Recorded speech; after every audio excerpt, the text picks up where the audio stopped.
السلام عليكم ورحمة الله وبركاته. برنامجنا وأسلوبنا حاد وجاد، والحق لا يعني دائما الحياد. لا نجامل أبدا ولا نسعى لوداد، لا نظلم وتذكروا ما حدث لقوم عاد.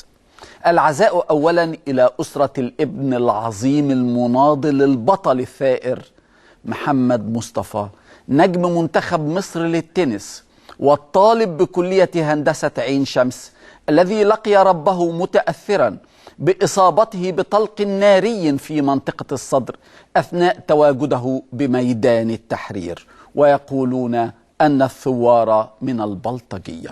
بطل مصر وطالب الهندسة بلطجي في نظر العسكري والحكومة والداخلية وطاقم القنوات الحكومية والمأجورة.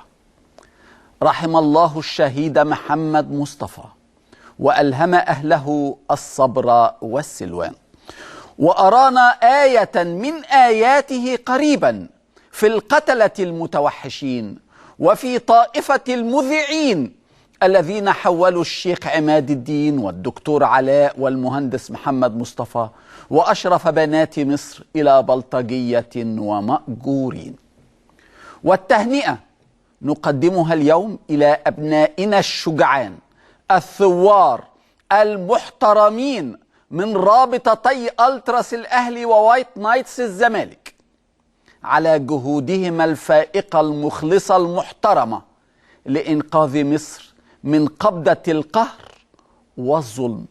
وهما عندي أفضل 1000 مرة بل مليون مرة من نجوم الأهلي والزمالك، أصحاب الشهرة الطاغية والملايين الطائلة الذين لم يفعلوا شيئا على الإطلاق.